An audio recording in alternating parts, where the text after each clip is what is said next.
कैसे हैं आप सब। आशा करती हूँ कि आप सब ठीक है। मेरे चैनल सिंपल लिविंग में आप लोगों का बहुत बहुत सारा वेलकम। अभी बज रहे हैं सुबह के 8, तो चलिए आज का दिन शुरू करते हैं। तो मैं एक गिलास पानी को 50 सेकंड के लिए गर्म कर लूँगी माइक्रोवेव पे। उसके बाद उसमें थोड़ा नींबू का रस और शहद डालूँगी। ये तो मैं रोज़ पीती हूँ, ये सेहत के लिए भी बहुत ज़्यादा अच्छा होता है।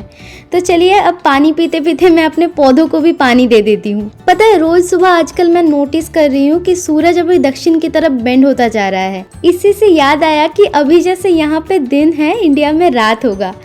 ये बात भूगोल में पढ़ती थी तो विश्वास ही नहीं होता, पर अभी सच में एक्सपीरियंस भी कर रही हूँ इसको। हम लोग तो उत्तर अमेरिका महादेश के ईस्ट कोस्ट में रहते हैं, इसीलिए यहाँ के टाइम जोन के हिसाब से हम लोग अभी इंडिया के टाइम से 9.5 घंटे पीछे चल रहे हैं।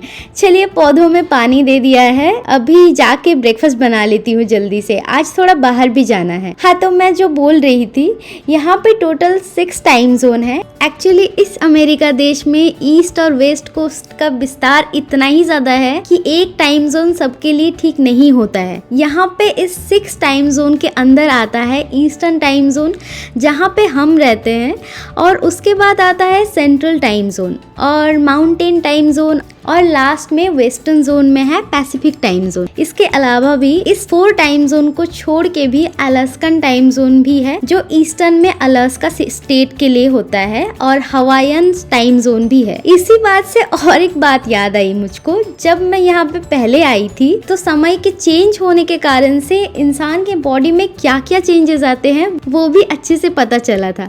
रात को नींद ना आना, जब तब नींद आना, और खाने की इच्छा तो बिल्कुल ही खत्म हो गई थी, और बहुत ज़्यादा टायर्ड फील होना। और उसके बाद पता चला कि इसको जेट लैग बोला जाता है। एक्चुअली हम लोग जब ईस्ट से वेस्ट की तरफ ट्रैवल करते हैं तो हम लोग जहाँ से ट्रैवल शुरू करते हैं उस समय के हिसाब से हम लोग पीछे चले जाते हैं। इस जेट लैग को कम करने के लिए हम लोग क्या क्या करते हैं वो मैं आपको नेक्स्ट किसी व्लॉग में बताऊंगी। चलिए बात करते करते ब्रेकफास्ट भी बन गया है। आज बनाया है मूंग दाल का चीला।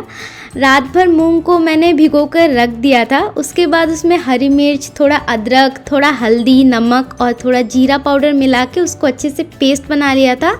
उसके बाद उसको पैन में थोड़ा डाल के उसको अलट पलट के बस सेक लेना है। और ये ना बहुत हेल्दी और बहुत टेस्टी सा ब्रेकफास्ट होता है। आप लोग अगर कोई डाइट करने के बारे में सोच रहे हैं तो आप लोग इसको अपने डाइट में ऐड भी कर सकते हैं। ये बहुत ज़्यादा अच्छा होता है। चलिए तो ब्रेकफास्ट करके निकलते हैं। आज कुछ खरीदना भी है हमको। आज सोच रही हूँ थोड़ा फिश और मटन खरीद के लाऊंगी। ये तो चीज़ यूएसए में हर जगह नहीं मिलती है, तो हम लोग इसीलिए एक बांग्लादेशी शॉप में जाएंगे। हम लोग ब्रेकफास्ट करके निकल भी गए हैं। चलिए मैं स्टोर में जाके आप लोगों को दिखाऊंगी कि वहाँ पे क्या क्या मिलता है। और ना इस स्टोर में जाने के लिए हमको बस से जाना पड़ेगा, तो इसलिए मैंने सोचा कि यहाँ के बस कैसे होते हैं और इसका रूल्स क्या क्या होता है, मैं उसके बारे में भी आप लोगों को बता पाऊंगी। तो हम लोग अभी घर के सामने एक बस स्टैंड में आ गए हैं। यहाँ से हमको बस मिलेगी। पता है यहाँ पे सारे बस में सिर्फ ड्राइवर ही होते हैं, कोई कंडक्टर नहीं होते, और टिकट की भी व्यवस्था बस के अंदर ही होता है।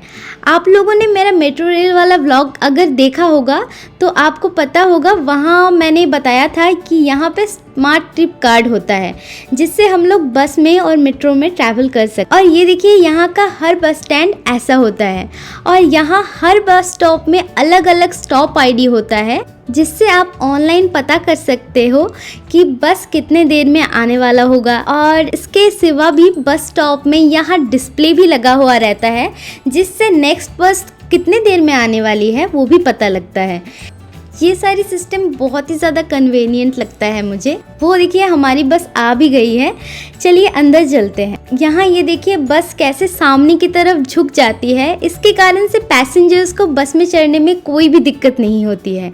और ये सामने वाला जो हिस्सा है वो बाहर आ जाता है अगर कोई व्हील चेयर में हो तो। और कोई पैसेंजर अपने बच्चे को लेके स्ट्रोलर में ट्रैवल कर रहे हैं तो उनको भी बस में चढ़ने में बहुत आसानी हो जाती है। यहाँ के बस ऐसे ही खाली खाली ही रहता है। इसका कारण ये है कि यहाँ सब कोई अपनी गाड़ी से ही ट्रैवल करना ज़्यादा प्रेफर करते हैं।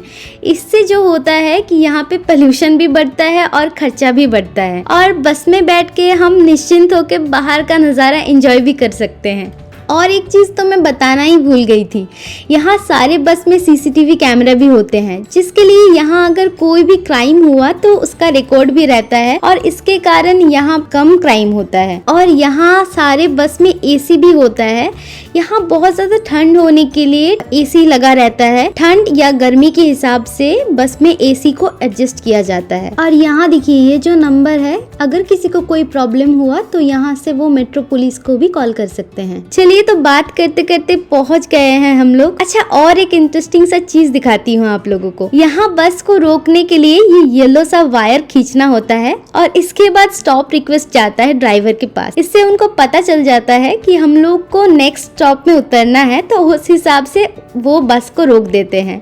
चलिए अब उतर भी गए हैं बस से। बस यहाँ से थोड़ा दूर ही चल के जाना पड़ेगा। हम लोग पहुँच भी गए हैं स्टोर में। इस स्टोर का नाम है बिस्मिल्ला। ये ज़्यादा बड़ा स्टोर नहीं है, छोटा सा ही है बिल्कुल। ये देखिए यहाँ पे बेबी चिकन और बहुत सारे टाइप के फिश मिल रहे थे। और ये देखिए यहाँ जो भी हम लोगों को चाहिए होता है वो यहाँ पे फ्रेश काट के ही देते हैं। वो लोग पूछ लेते हैं कि साइज छोटा या बड़ा करना है, उस हिसाब से वो कर देते हैं। और यहाँ बहुत ही एक अच्छा चीज़ मुझे दिखा, ये मिष्टी दोई, और जो यहाँ पे बहुत ही रेयर मिलता है। चलिए तो मैं आप लोगों को पूरा स्टोर घुमा के दिखा देती हूँ कि क्या क्या है इधर। इस साइड में चावल, दाल, मसूर की दाल, चने की दाल, उड़द की दाल और बहुत सारे अचार भी मिल रहे थे। और भी है बहुत सारे इंडियन स्पाइसेस। चलिए तो हम लोगों ने फिश और मटन खरीद लिया है। अब हम लोग निकलते हैं यहाँ से जल्दी से। हम लोगों ने 2 टाइप का फिश और मटन लिया है। प्राइस कितना लगा वो भी बता दूंगी घर पहुँच के। तो चलिए हम लोग घर पहुंच भी गए हैं और अभी दोपहर के 1:30 बज रहे हैं और बहुत लेट भी हो गया है। तो हमने एक रोहू फिश लिया है जिसका प्राइस था $12 और एक बेबी गोट लिया है हमने, 2 पाउंड का लिया है हमने। वो लगा हमको $40 के आसपास, जो कि 3200 के आसपास होगा। और एक हिल्सा फिश भी लिया है जिसका प्राइस था $30। उसके हिसाब से इंडियन मनी में ये 2400 के आसपास होगा। तो चलिए आज तो हिल्सा ही बनाऊंगी क्योंकि बहुत ज्यादा लेट भी हो गया है हम लोगों को। और यही एक फिश है जो कि बहुत जल्दी बनता है, तो इसको पहले हम लोग जल्दी से काट लेंगे। मुझे तो फिश बिल्कुल नहीं काटना आता है, मेरे हस्बैंड को थोड़ा बहुत फिर भी आता है।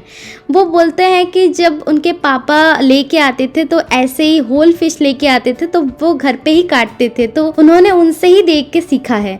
तो उनको थोड़ा फिर भी आता है, मुझे तो बिल्कुल भी नहीं आता। तो चलिए जल्दी काट लेते हैं फिश को, उसके बाद जल्दी से खाना भी बनाना है। कुछ फिश को फ्रिज में रख दूंगी और कुछ को बना लूंगी।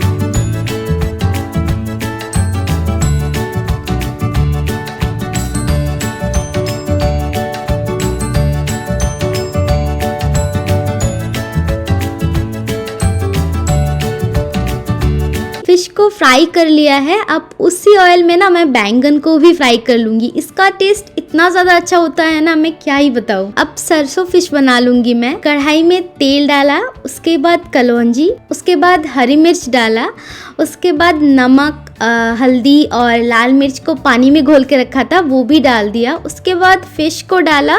उसके बाद जो मैंने एक सरसों, हरी मिर्च और जो खसखस का पेस्ट बना के रखा था उसको डालना है। थोड़ी देर के लिए बस फ्राई करके उसमें गर्म पानी ऐड कर देना है। फिर उसको मैं ढक के पका लूंगी थोड़ी देर के लिए। बस फिश रेडी है मेरा। और भी मैं एक फिश बनाऊंगी जो कि बैंगन और कलौंजी से ही बनता है सिर्फ, तो मैं जल्दी से बना लेती हूँ। तो चलिए मेरा खाना तो बन गया है। अब बहुत ज्यादा भूख भी लग गई है हम लोगों को। तो आज का व्लॉग यही तक, फिर मिलेंगे एक नए व्लॉग के साथ। अगर आपको ये वीडियो अच्छा लगा हो तो एक लाइक जरूर कर देना। तब तक अपना ख्याल रखिए। बाय।